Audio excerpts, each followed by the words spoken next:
Good morning students. हाँ जी, Hindi grammar में हम करेंगे शब्द विचार। शब्द विचार, शब्द कैसे बनते हैं, शब्दों का आधार क्या है, शब्दों के भेद किस प्रकार से हैं, उत्पत्ति कैसे हुई, रचना के आधार पर शब्द के कितने भेद हैं, ठीक है, और उसके बाद व्याकरणिक आधार पर कितने हैं। इस तरीके से हम पढ़ेंगे शब्द विचार। शब्द किसे कहते हैं? देखिए, हम जो भी बोलते हैं, हम अपने भाव, जो हमारे विचार हैं, भाव हैं, उसको अभिव्यक्त करने का साधन क्या है? शब्द। जो हम विचार और भाव अभिव्यक्त करते हैं उसका साधन क्या है? भाषा। भाषा किससे बनती है? वाक्यों से, शब्दों से। और शब्द क्या है? वर्णों के समूह से बनते हैं। शब्द भाषा की एक स्वतंत्र इकाई होते हैं। शब्द वही होते हैं जिनका जो है वर्णों के मेल से बनी, दो या दो से अधिक वर्णों के मेल से बनी सार्थक इकाई। दो या दो से अधिक वर्ण हो सकते हैं, जैसे शब्द है कुछ भी, हमने लिखा बच्चा। बच्चा के अंदर कितने सारे वर्ण है? ब, आधा च, तो ये सारे वर्ण हैं। वर्णों के मेल से बनी सार्थक इकाई जिसका अर्थ निकले। अब अर्थ तो जो शब्द नहीं है, सार्थक बिना अर्थ के वही शब्द है, लेकिन शब्द उसे ही कहा जाएगा जो वर्णों के मेल से, दो या दो से अधिक वर्णों के मेल से बनी सार्थक इकाई को क्या कहते हैं? शब्द। ठीक है, देखिए हमने लिखा कमल। कमल शब्द है।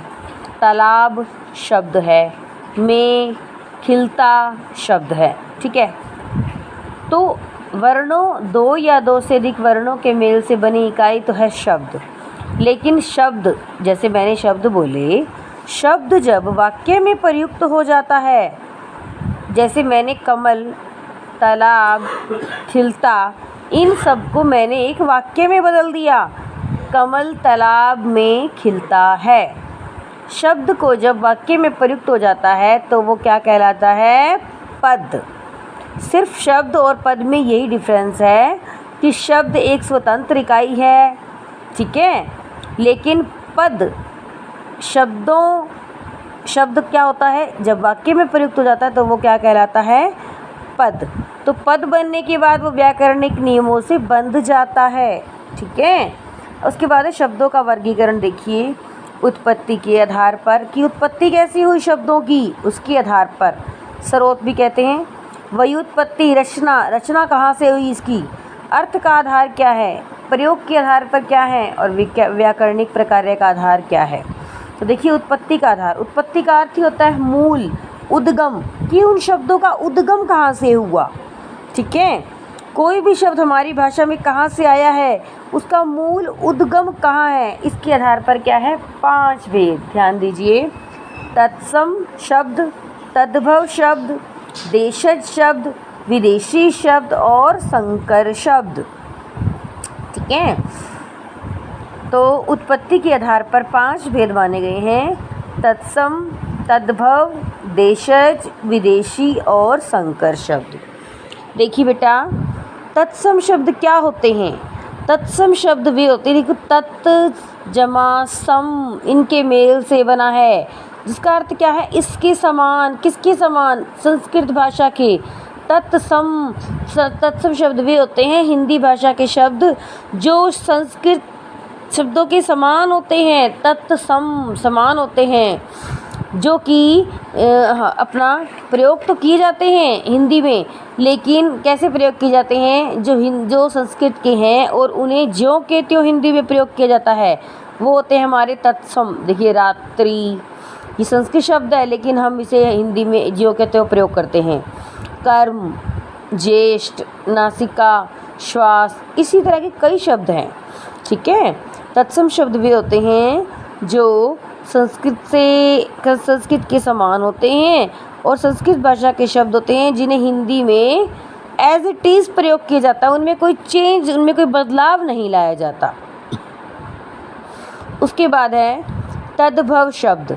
तद्भव, देखिए, तत् प्लस भव, 2 शब्द, तत् उससे, भव उत्पन्न, उससे उत्पन्न। अब ये क्या है, ये तो समान थे, हम एज इट इज़ प्रयोग करते थे, लेकिन यहाँ क्या था, यहाँ था हिंदी भाषा में ऐसे शब्द जो संस्कृत शब्दों से तो बने हैं, जो संस्कृत शब्दों के तो हैं, लेकिन संस्कृत भाषा के वे शब्द जो परिवर्तित होकर यहाँ एज इट इज़ प्रयोग किए गए थे, लेकिन यहाँ परिवर्तित होकर हिंदी में प्रयोग किए जाते हैं। ठीक है, आंसू, कान, घर, सोना, कोयल, मोर, ये सब किन से बने? अश्रु, कर्ण, ग्रह, स्वर्ण, कोकिल, मयूर, है ना। तो तत्सम शब्द हैं, देखिए कुछ, इन्हें हमें याद भी करना है। अग्नि, अग्नि, आग, ओष्ठ, होठ, जो ये है, ये सारे संस्कृत के शब्द होते हैं, संस्कृत के शब्द जो एज इट इज़ प्रयोग किए जाते हैं। अश्रु, आंसू, कर्म, काम, क्षेत्र, खेत, काष्ठ, काट, कपोत, कबूतर, कुम्भकार, कुम्हार। ठीक है, इस तरीके से। कर्ण, कान, कंटक, कांटा, काक, कौआ, आम्र, आम, कपाट, किवाड़, दधी, दही, उष्ट, ऊंट, जीवा, जीव। ठीक है, अब देखिए देशज शब्द, तत्सम हो गया हमारा, देश तद्भव हो गया। अब उसके बाद है हमारा देशज शब्द। देशज शब्द क्या होते हैं? देशज शब्द वे शब्द होते हैं जो हमारी ग्रामीण क्षेत्र है ना, हमारे आसपास ग्रामीण क्षेत्र की बोलियों, उनके उन क्षेत्र हैं वहाँ से निकले हैं। देखिए उनका कोई ये नहीं पता कि उनका मेन उद्गम कहाँ से हुआ, कहाँ से आए, वो मेन जो है ग्रामीण इलाकों की जो बोलियाँ होती हैं वहाँ से निकले हैं। ठीक है, जैसे लोटा, झोला, झाड़ू, ये ग्रामीण क्षेत्र के लोग जैसे बोलने लगे वैसे ही ये प्रसिद्ध होते गए, क्योंकि हम लोग भी तो ना एक दूसरे की देखा देखी आगे से आगे उनको शुद्ध नहीं बोलते, जैसे सीखते आ रहे हैं वैसे शुरू हो जाते हैं। पगड़ी, खिड़की, फावड़ा इत्यादि। ठीक है, विदेशी शब्द क्या होते हैं? अब विदेशी भाषाएं आई तो विदेशी आए हमारे देश में, तो अब जो अपने साथ अलग अलग भाषाएं लाए वहाँ से आई हमारी विदेशी। तो जो शब्द विदेशी भाषाओं से आई हैं, जैसे कि पुर्तगाली, अंग्रेजी, तुर्की, अरबी, फारसी, ठीक है, वो क्या कहलाते हैं? विदेशी शब्द। ठीक है, देखिए विदेशी में अंग्रेजी के अलग शब्द हैं, अरबी के अलग हैं, ठीक है, फारसी के अलग शब्द हैं, तुर्की के अलग हैं, पुर्तगाली की, सभी क्या है? विदेशी शब्द। तो संकर शब्द क्या होते हैं? संकर शब्द वे होते हैं जो दो अलग अलग भाषाओं के मेल से बनते हैं। संकर कि जो अलग अलग दो भाषा, हिंदी अंग्रेजी दोनों मिला के भी हो सकता है एक शब्द। ठीक है, इसी तरीके से अंग्रेजी संस्कृत मिला के हो सकता है, हिंदी अरबी मिला के हो सकता है, हिंदी फारसी मिला के हो सकता है, संस्कृत हिंदी मिला के हो सकता है। तो दो अलग अलग भाषाओं के मेल से जो शब्द बनता है उसे कहा जाता है संकर शब्द। ओके, उसके बाद है व्युत्पत्ति के आधार पर शब्दों का। व्युत्पत्ति यानी रचना क्या हुई है, उनकी रचना कैसे हुई शब्दों की, कैसे उनका निर्माण किया गया। रूढ़ शब्द, यौगिक शब्द, योग रूढ़।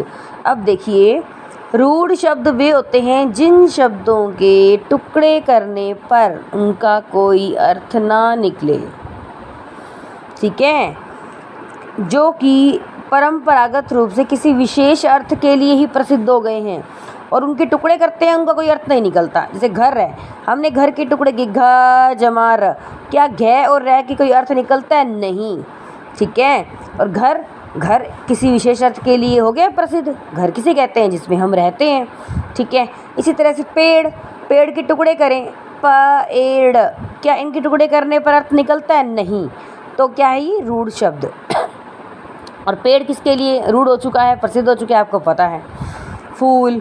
ठीक है, अब देखिए यौगिक शब्द वे होते हैं जो दो शब्दों या शब्दांशों के योग से बनते हैं और जिन दोनों का ही कोई ना कोई अर्थ निकलता है।